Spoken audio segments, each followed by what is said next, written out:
Orações em nome de Jesus. Agradeço a oportunidade.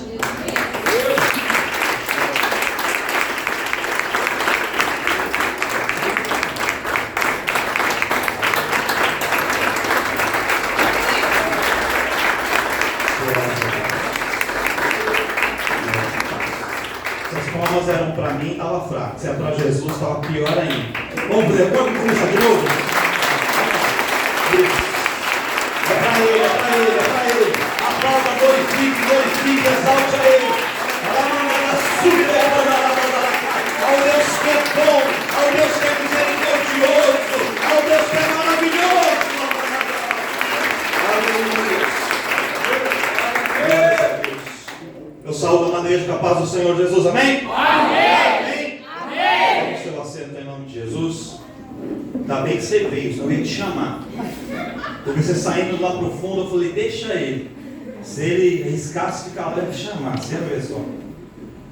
Queridos, motivo de muita alegria estar aqui num culto entre amigos. A gente poder ver os irmãos, amados irmãos que nós conhecemos de tanto tempo no ministério, irmãos que conhecemos há menos tempo, mas que também temos aprendido a amar. E é muito bom poder ter a oportunidade de falar um pouquinho de Jesus e de louvar e adorar a Deus. Foram lindas as apresentações de dança, os louvores cantados. Que Deus abençoe e continue usando a todos em nome de Jesus. Abra comigo a sua Bíblia no tema deste culto, que está no livro do Salmo, no livro não, está em Salmos, capítulo, perdão, Salmo não tem capítulo, só para ver se vocês estão atentos. Salmo 136. Amém. Salmos 136, a epígrafe, ou o título diz assim, ó: Deus é louvado por suas obras e por sua permanente benignidade. Eu vou ler somente o verso primeiro, só o primeiro verso, que diz assim: Louvai ao Senhor, porque Ele é bom e porque a sua benignidade é para sempre. Glória a Deus. Vou contar até 3, e no 3 vou pedir para que vocês juntos, todos juntos, bem bonito para Jesus, a gente repetir esse verso primeiro. 1, 2, 3. Louvai ao Senhor, porque Ele é bom, porque a sua benignidade é para sempre. Glórias a Deus. Já foi mencionado aqui, nós sabemos, que os salmos, eles são cânticos. Salmos são canções, são músicas. E o Salmo 136, ele é uma canção muito especial. Ele é conhecido pelos judeus como o Grande Halel, ou o Salmo máximo de exaltação, de agradecimento, de magnificação ao Senhor. E quando a gente fala de música, irmãos, música é algo que mexe com a gente. Música é algo que toca nas nossas lembranças, nas nossas emoções, nos nossos sentimentos. Todo mundo tem aí alguma música que te faz lembrar algum momento da vida, que faz lembrar um lugar, que faz lembrar uma situação, que faz lembrar uma pessoa. Aí você está falando com os jovens aí. E quando a gente era do mundo, antes de conhecer Jesus, a gente ouvia as músicas do mundo. Agora a gente não ouve mais, né? Dá uma cutucada no jovem do lado, o pastor não está falando de você não, né, irmão? Fala para ele assim, ó, Jesus pode olhar o seu celular, a playlist lá, né? Só vai ter louvor, né? Quem já vem torcendo para eu seguir adiante a mensagem, passa desse ponto, pastor, vai para o próximo. As músicas nos fazem lembrar de muitas coisas, de muitas situações. Eu me lembro, irmãos, quando eu comecei no Evangelho, eu era criancinha, e a gente cantava no grupo chamado Ovelhinhas de Jesus. Aí vinha todas as criancinhas assim, a gente se perfilava. Aí falou assim, as ovelhinhas de Jesus saltam a igreja na paz do Senhor. E a gente cantava a música do homenzinho torto, que andava no caminho torto. e o homenzinho era todo torto, e tudo era torto. Mas depois Jesus endireitava. E a gente cantava. E aí, por mais que eu cantasse, eu não me endireitei muito não. E aí quando eu fiz uns 9 a 10 anos, eu entrei no caminho torto. E decidi sair da igreja. Saí. Muito maduro, né? Podia tomar essas decisões com 10 anos. Eu tinha maturidade para tomar as decisões. Eu saí. Aí quando eu fiz uns 14 anos, eu voltei. Voltei para a igreja. E aí tinha um grupo de jovens. Eu comecei a fazer parte do grupo de jovens. A gente fez um ensaio. E no ensaio nós saímos uns 3 louvores. E aí na hora de cantar, eu não sabia qual daqueles louvores que ia cantar. Mas aí na hora que eu subi, a primeira vez com um grupo de jovens, o líder falou assim: é o número 7 da paz. A gente vai cantar o louvor Promessas do grupo Renascer Praise. E eu me lembro, irmãos, ainda hoje, já vai fazer 23 anos isso, da gente cantando aquele hino. Parece mesmo que esse dia nunca vai chegar. Parece mesmo que as suas promessas eu não vou viver. E aí a gente foi cantando, e eu me lembro daquele louvor, e toda vez que eu escuto, seja na rádio, seja em algum culto que eu vou, quando eu ouço aquele hino, eu me lembro do início da minha caminhada, porque as músicas nos trazem lembranças. As músicas nos fazem lembrar de momentos. São como trilhas sonoras de episódios, de situações da nossa vida. E dentro dessa linha, o Salmo de número 136 fez parte da trilha sonora de alguns episódios muito importantes da história da Bíblia. Este é um salmo tão conhecido, a autoria dele não é certa, mas se sabe que ele foi composto mais ou menos no período final do reinado de Davi. E o povo cantava esse salmo com muita alegria. Era um salmo que era cantado tanto que, se fosse hoje, no YouTube ele estaria ali nos tops dos views. Teria muita curtida, muito like. Ele estava hypado, o Salmo 136. Todo mundo curtia. E o povo cantava muito. E aí, ele marcou alguns momentos da história da Bíblia. E quando eu preparava a mensagem sobre o Salmo 136, o Espírito Santo falou no meu coração: compartilha com eles algumas histórias em que este salmo marcou a vida de pessoas, para que eles se lembrem que a partir de hoje, este salmo será também a trilha sonora da sua vida.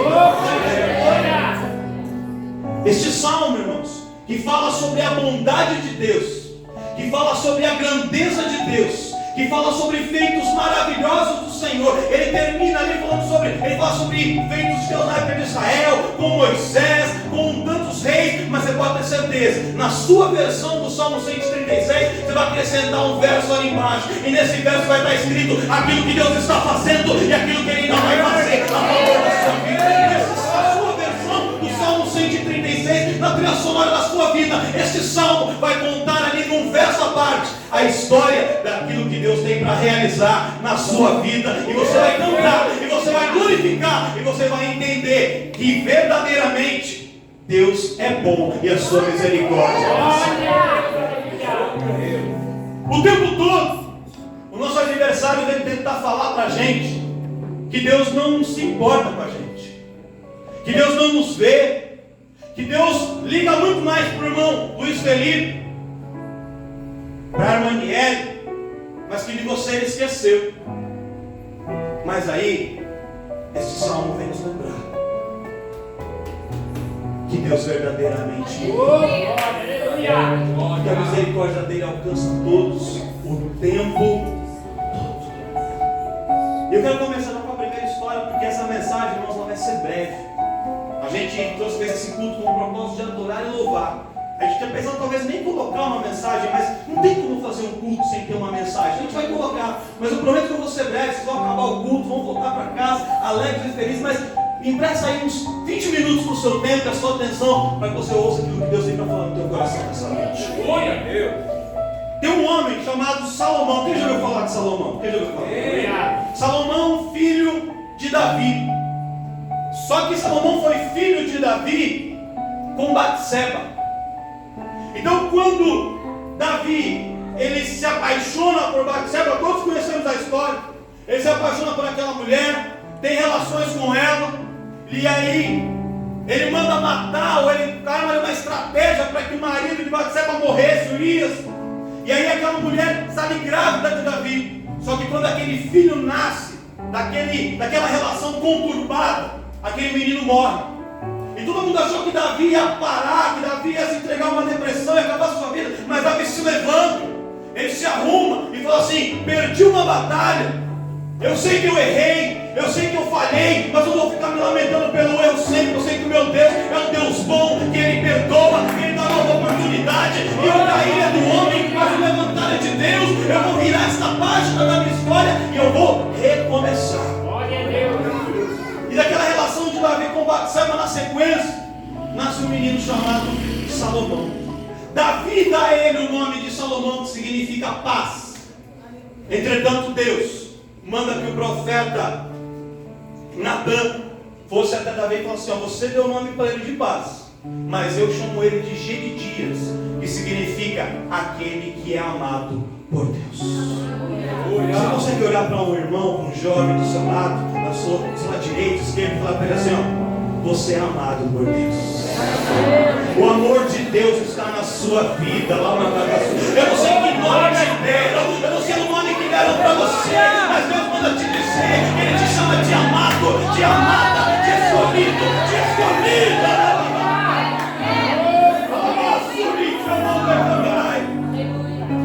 E aí vejam esse menino, começa a crescer. Ele era filho do rei? Era. Mas ele não era o primogênito, ele não era o filho principal. Ele poderia ser apenas mais um filho, e talvez até um filho rejeitado, por vir de uma história familiar complicada. A mãe dele não era mulher de Davi, depois virou mulher de Davi, toda aquela situação. Mas aquele menino cresce, e quando Davi desce à sepultura, Deus escolhe Salomão para suceder Davi no trono. E Salomão assume a condição de rei de Israel, e ele se ocupa em construir o templo do Senhor. E aí Salomão trabalha, investe tempo, investe energia, investe recursos, dinheiro, e ele constrói o templo. E quando o templo está pronto, lá no livro de Crônicas, 2 Crônicas, capítulo número 7, a gente vê a festa de inauguração do templo. Imagina que alegria, aquele templo sendo inaugurado, uma coisa linda, aquele templo maravilhoso, tudo de ouro, maravilhoso templo. E aí quando o templo vai ser inaugurado, os sacerdotes mandam chamar os levitas, e os levitas se perfilam, se posicionam no templo para fazer o louvor. E quando os levitas abrem a boca para louvar, sabe que hino eles louvam? O cantor mor começa dizendo assim: louvai ao Senhor porque Ele é bom. E o coro entrava e dizia assim: porque a sua benignidade dura para sempre. Aí o cantor mor cantava a segunda estrofe, acompanhado do instrumento, dizendo assim: louvai ao Deus dos deuses. E o coro entrava e cantava: porque a sua benignidade é para sempre. E aí ele cantava: louvai ao Senhor dos senhores. E o coro entrava e cantava bem forte: porque a sua benignidade é para sempre. E eles foram cantando, e foram cantando, e foram cantando. E quando aquele louvor subiu do templo, chegou até as narinas de Deus, Deus olhou e disse assim: eu não posso ver um povo que se reúne para me adorar e dizer que eu sou bom, e dizer que a minha benignidade dura para sempre, e não fazer nada. E Deus então abriu a janela do céu e derramou uma glória que cai sobre o templo. A glória de Deus cai sobre a casa. E diz a palavra do Senhor que a glória foi tão grande, a glória foi tão intensa, que as pessoas não podiam entrar no templo, não podiam se manter de pé no templo, porque a glória daquele que é bom e daquele que é misericordioso desceu da casa.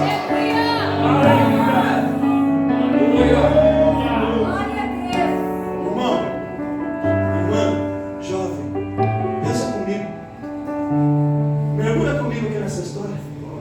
Imagina o jovem Salomão, ele tinha pouco mais de 20 anos, mas era jovem. E ele estava ali, vendo o templo que ele trabalhou tanto para construir para Deus, vendo o louvor que foi preparado, ensaiado com tanto carinho para cantar para Deus. vendo a glória de Deus descer naquele lugar. Passa um filme na cabeça de Salomão. Passa um filme na cabeça daquele menino. Talvez ele ouve as vozes de pessoas dizendo assim: olha, a sua família é complicada, hein, Salomão? Olha a sua mãe como ela é. Olha como você nasceu. Olha as circunstâncias do seu passado. Olha a sua história. Você não vai chegar a lugar nenhum. Você vai ser apenas mais um filho do rei aqui no canto. E ele olha para ele e fala assim: Deus, tudo conspirava ao contrário. Nada dizia, mas eu cheguei até aqui. Sabe por quê? Não é porque eu sou alguma coisa, mas é porque o Senhor é bom e a sua misericórdia dura.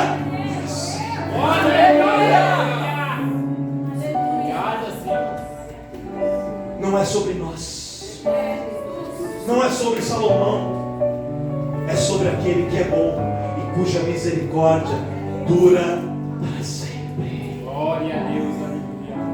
Eu tenho certeza que tem pessoas aqui que vieram de um contexto familiar complicado, pessoas que já passaram por muitas coisas, pessoas que foram e talvez ainda sejam julgadas por questões da sua família, coisas que só você sabe, traumas que você traz, situações que você já se envergonhou muito, coisas que você não tinha poder para mudar, para transformar, e você tinha que lidar com aquela situação administrando, dizendo assim: Senhor, olha de onde eu vim, olha a minha circunstância, olha o meu passado, olha o que aconteceu lá atrás. Senhor, eu vim de uma família de lar desfeito, de pais separados, olha os meus irmãos ali na droga, olha a minha irmã naquela situação, olha a história da minha família. Mas o Deus que muda a história de família, Ele é bom e a misericórdia dele dura para sempre. E Ele marcou um encontro com a gente aqui nessa noite. Aquele que mudou a história de Salomão, que tinha muita chance de dar errado, e fez o que era para dar errado, dar muito certo. Ele está fazendo a mesma coisa. Glória a Deus, aleluia.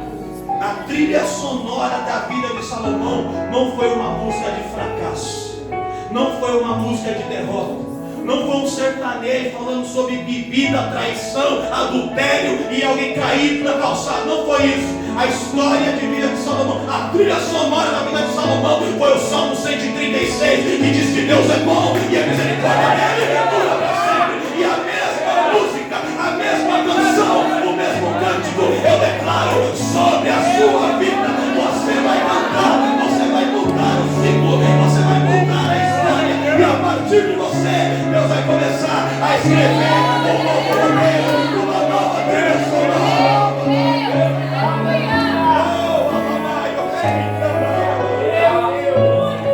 Quem acredita nisso, dá glória a Deus aí.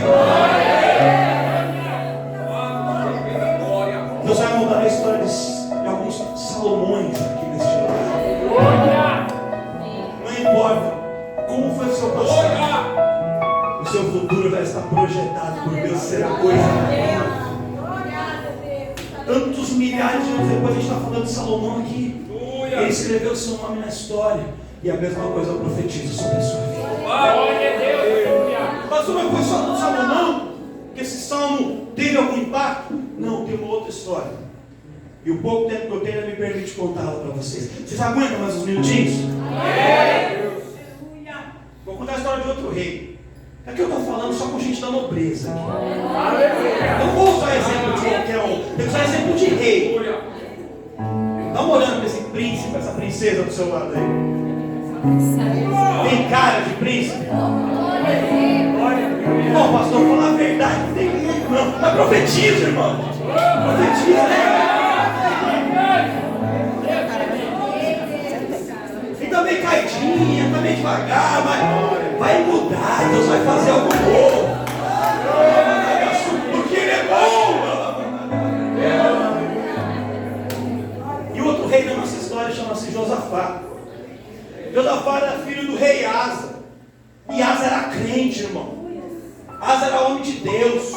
Então quando Josafá começa a reinar em Judá, em substituição ao seu pai, o rei Asa, ele apenas estava dando sequência no trabalho que o seu pai começou. E Josafá começa a reinar muito bem. Ele faz ali uma limpeza em Israel. vai apagando, vai tirando os postes ídolos, toda adoração a outros deuses. Ele vai restaurando o culto, as festividades, ali o hábito de estar adorando ao Senhor, toda a liturgia de Israel. O rei Josafá foi colocando aquilo em prática. E durante o seu reinado, Israel volta a ter encontro com Deus. Perdão, Israel não, Judá, porque ele reinava em Judá, no reino do sul. E ali, o rei de Judá, ele volta a se aproximar de Deus durante o reinado de Josafá. E Josafá vai bem, só que em determinado momento, intercessora Paulo, ele comete um equívoco. Ele comete um erro. Olha aí para esse jovem e fala para ele assim: você já errou alguma vez? Só uma não, né? Só hoje foram várias. E Josafá era crente, mas ele errou, porque crente também erra. As pessoas não sabem lidar com isso. Só no seu ambiente de trabalho, pisa fora da linha para você ver. Mas você não é crente? Você não é mulher de Deus? Não é sapato de fogo, canela de fogo, cabelo de fogo, tubelo de fogo, tudo de fogo? Meu Deus. Pega as línguas, Jesus. Pega mesmo. Olha. Bota fogo nelas. Josafá errou. No que ele errou? Ele fez aliança com Acabe. E Acabe era rei de Israel, mas Acabe de crente não tinha. E Acabe conseguiu ser casado com uma mulher que era pior que ele ainda, Jezabel. Terrível. Porque mulher, quando ela está sedência, é besta. Mas também, irmão, Verdade. eu posso falar isso, eu tenho um homem forte aqui que me protege quando eu for sair. Se a mulher está nervosa, você me guarda aqui. Amém. Deus, que vontade. E ali o Josafá faz alianças com Acabe, com a família de Acabe. Seu filho se casa com as filhas de Acabe. Eles começam a fazer negócios. E Acabe vai para uma guerra e chama Josafá para ir com ele. A guerra não era de Josafá, a guerra era de Acabe. Só que Acabe chama Josafá para ir e ele decide ir junto. E ele vai. Só que Deus não estava naquele negócio, irmão. E aí sabe o que acontece? Vou só resumir para você. Eles perdem a guerra. Acabe morre naquela batalha. E Deus, pela sua infinita misericórdia, preserva a vida de Josafá. Josafá volta vivo, mas derrotado. Aí Josafá podia ter ficado triste, abatido, deitado numa cama e disse assim: ai, Deus me fez perder. Ó céus, ó vida, que adianta ir no culto de sábado, se agora eu fui derrotado? De que adianta orar e ensaiar? Que adianta ficar tocando para o pastor ficar gritando aqui no meu ouvido o tempo todo? Isso é derrotado. Josafá podia ter falado isso, mas Josafá, ao invés disso, ele olha a situação e ele aprende algumas lições.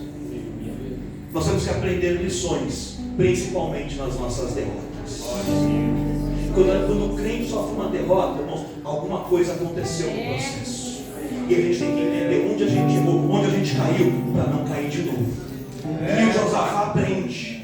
Aí ele segue o seu reinado, segue o baile, vai vivendo. Aí lá na frente, outra guerra se levanta contra ele. Uma aliança entre os moabitas e os amonitas. Dois povos que eram inimigos, mas eles se juntam só para poder destruir Josafá e o povo de Judá. Você sabia, irmão, que tem gente se unindo para tentar destruir a minha e a sua vida? Sabia que você nem está percebendo? Mas no seu ambiente de trabalho tem pessoas juntando ao redor de uma mesa, conspirando para tentar puxar o seu tapete. Sabia disso? Mas fica tranquilo. Deixa puxar o tapete. Quando puxar o tapete, eles vão ver. Seus pés não estão firmados em tapete, mas estão firmados sobre o tapete. Você não vai cair, você não vai cair, você não vai cair. Vai soprar o vento, vai vir a chuva, vai vir a tempestade, mas a sua casa está edificada na rocha que é Jesus. conspiraram para destruir Josafá e o reino de Judá. Só que aí, quando eles vêm marchando contra Josafá, que já havia aprendido a lição, não foi buscar ajuda no Google, não foi fazer uma corrente no WhatsApp, não. Josafá foi buscar ao Senhor. E aí, quando ele vai buscar Deus, Deus coloca no coração dele um propósito. Josafá, tem guerra, tem luta que a gente vence com jejum e com com oração e com jejum. Olha para o seu irmão, como é que está a sua vida de oração e de jejum, irmão?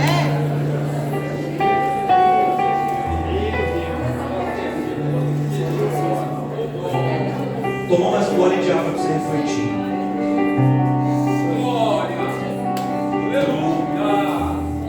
Aí ele chama o povo. Fala, povo, vamos jejuar, vamos orar todo mundo junto. E o povo entra aí no propósito e tal. Vai. Aí Deus levanta um profeta. Por que Deus levanta profeta na terra? E o profeta fala assim: Josafá, eis que o Senhor manda dizer para você e para esse povo: nessa peleja, vocês vão ter que pelejar. Deus vai pelejar por vocês e vai dar a vitória. Apenas observa, apenas veja o que Deus vai fazer e a vitória já é sua. Chegou na sua mão.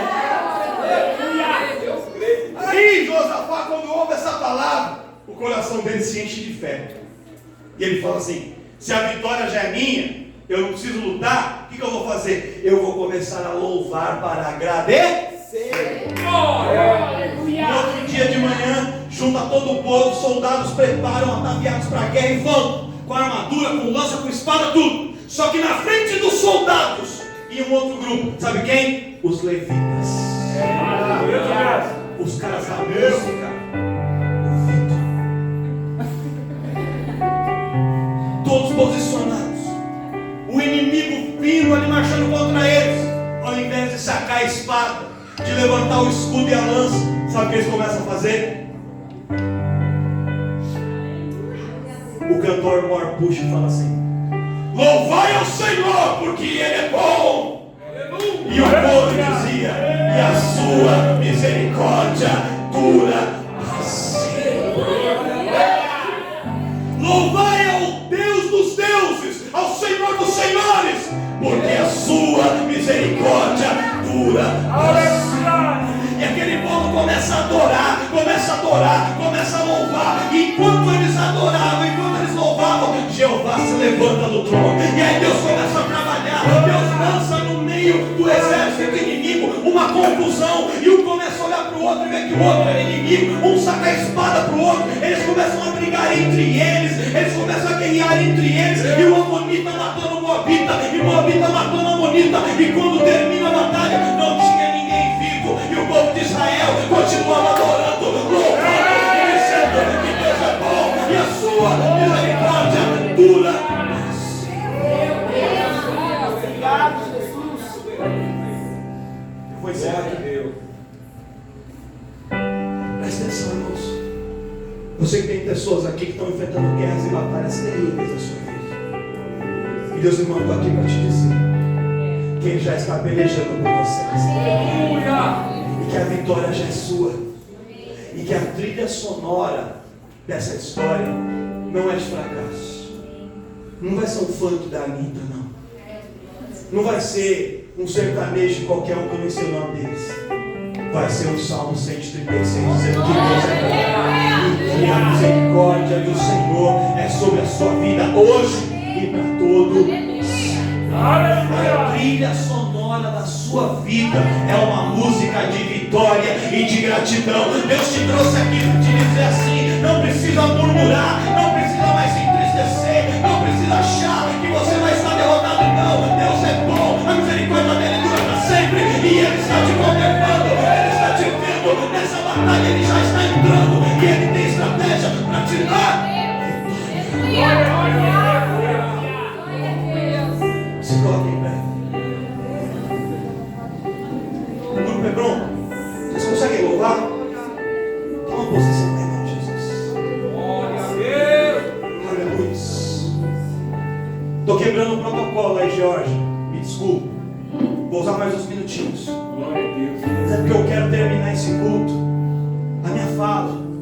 louvor e com adoração ao Senhor. A gente gasta muito tempo pedindo muita coisa, se preocupando com muita coisa. E eu sei que a gente invista mais tempo na adoração e no louvor. Por esse momento não se preocupa com nada nem com ninguém. Só adore a Ele. Só adore. Só adore. Só adore. Só adore. Só adore. Porque a vitória